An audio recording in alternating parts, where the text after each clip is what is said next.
الحمد لله رب العالمين، والصلاة والسلام على سيد الأنبياء والمرسلين محمد وعلى آله وأصحابه أجمعين. أما بعد، معزز سامعین اور عزیز طلبہ، السلام علیکم ورحمۃ اللہ وبرکاتہ۔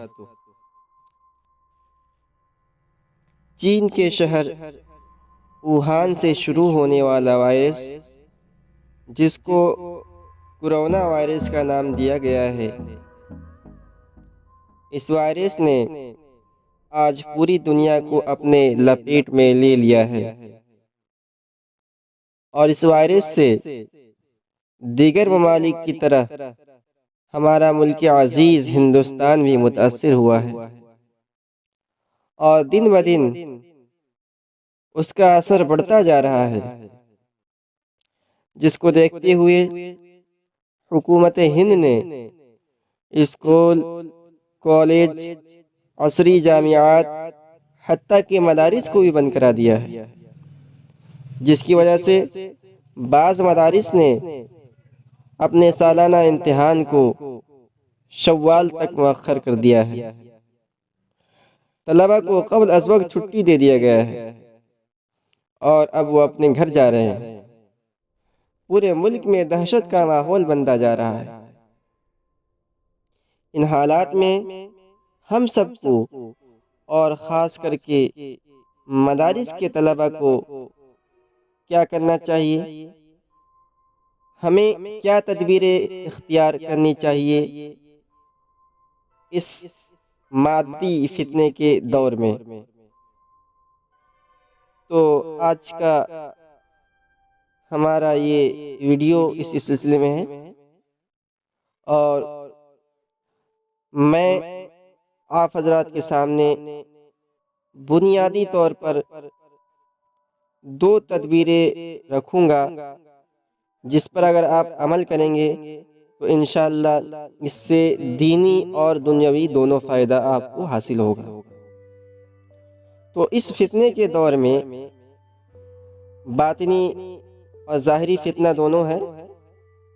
اس فتنے کے دور میں ہمیں دو چیزوں پر عمل کرنا ہے، دو تدبیروں کو اختیار کرنا ہے۔ ان میں سے پہلی تدبیر ہے روحانی تدبیر، اور دوسری تدبیر ہے حفاظتی تدبیر۔ تو روحانی تدبیر میں پہلی چیز ہے صدقہ دینا۔ ہم اپنے گلی محلے اور رشتہ داروں میں بیوہ، یتیم اور مستحق افراد کو ضروریات زندگی مہیا کرائیں۔ صدقہ ہر قسم کے مصیبت اور بلا کو ٹالتا ہے، بری موت سے بچاتا ہے، اور رزق، صحت اور عمر میں برکت دیتا ہے۔ روحانی تدبیر میں دوسری چیز ہے مسنون دعاؤں کا اہتمام۔ حدیث شریف کے اندر آیا ہے الدعاء سلاح المؤمن، کہ دعا مومن کا ہتھیار ہے، خیر اور برکت لانے کا ذریعہ ہے، اور ہر قسم کے شر اور آفت سے بچاؤ کا ذریعہ ہے۔ آج کے حالات میں درج ذیل دعاؤں کا اہتمام کریں۔ حضرت عمر رضی اللہ تعالیٰ عنہ سے روایت ہے کہ رسول اللہ صلی اللہ علیہ وسلم نے ارشاد فرمایا، جو شخص کسی مصیبت زدہ کو دیکھے اور یہ دعا پڑھے، الحمدللہ الذی عافانی مما ابتلاک بہ وفضلنی علی کثیر ممن خلق تفضیلا، یعنی سب تعریف اللہ کے لیے ہے جس نے مجھے اس مصیبت سے بچایا جس میں تجھے مبتلا کیا ہے، اور مجھے اپنی بہت سی مخلوقات پر فضیلت دی۔ تو حدیث شریف کے اندر آتا ہے وہ زندگی بھر اس وبا سے محفوظ رہے گا۔ اس لیے جب بھی کسی کے بارے میں ہم یہ سنیں کہ اسے کوئی متعدی بیماری لاحق ہوئی ہے، تو تو یہ دعا ضرور پڑھنے کا اہتمام کرنا چاہیے۔ ہر قسم کی موذی بیماری سے بچنے کے لیے مسنون دعائیں مانگا کریں۔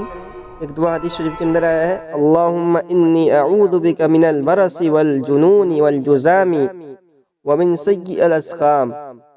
یا اللہ، میں برص سے، دماغی خرابی سے، کوڑھ سے اور ہر قسم کی بری بیماریوں سے آپ کی پناہ مانگتا ہوں۔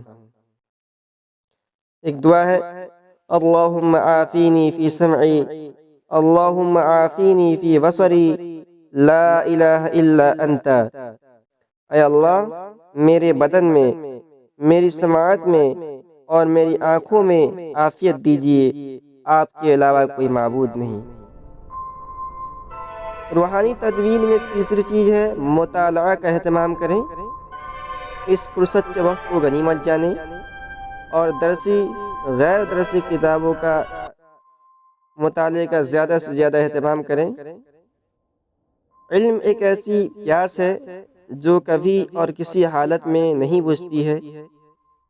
اگر آپ کے پاس مطالعے کے لیے کوئی ہارڈ کاپی نہیں ہے، یعنی چھپی ہوئی کوئی کتاب نہیں ہے کاغذ کی شکل میں، تو انٹرنیٹ کے ذریعے سے PDF فائل کتابوں کا مطالعہ کی کوشش کریں۔ اپنا ایک ہدف بنائیں کہ اس فرصت کے وقت میں مجھے فلاں کتاب مکمل طور پر مطالعہ کرنا ہے۔ نحو میر پڑھ چکے طلبہ ہدایت النحو کی تیاری کریں اور ہدایت النحو پڑھ چکے طالب علم کافیہ کی تیاری کریں۔ اس سلسلے میں آپ یوٹیوب سے بھی مدد لے سکتے ہیں۔ یوٹیوب پر بھی بہت سارے ایسے چینل ہیں جو بہت ہی زیادہ مفید ہیں۔ حفاظتی تدبیر میں یہ ہے کہ جسمانی اور روحانی صفائی کا خیال رکھیں، صابن سے بار بار ہاتھ دھوئیں اور گندے ہاتھوں سے ناک اور منہ کو مت چھوئیں۔ کھانسی یا چھینک آنے پر منہ کو ٹشو پیپر سے ڈھانپ کر رکھیں اور ٹشو کو مناسب طریقے سے تلف کر دیں۔ اس کے علاوہ محکمہ صحت کی طرف سے جو حفاظتی مشورہ اور تدبیریں بتائی جائے اس پر عمل کرنے کی کوشش کریں۔ اللہ تعالی ہم سب کو تمام مصیبتوں اور بلاؤں سے دور رکھے اور بری موت سے بچائے، صراط مستقیم پر چلنے کی توفیق عطا فرمائے، آمین۔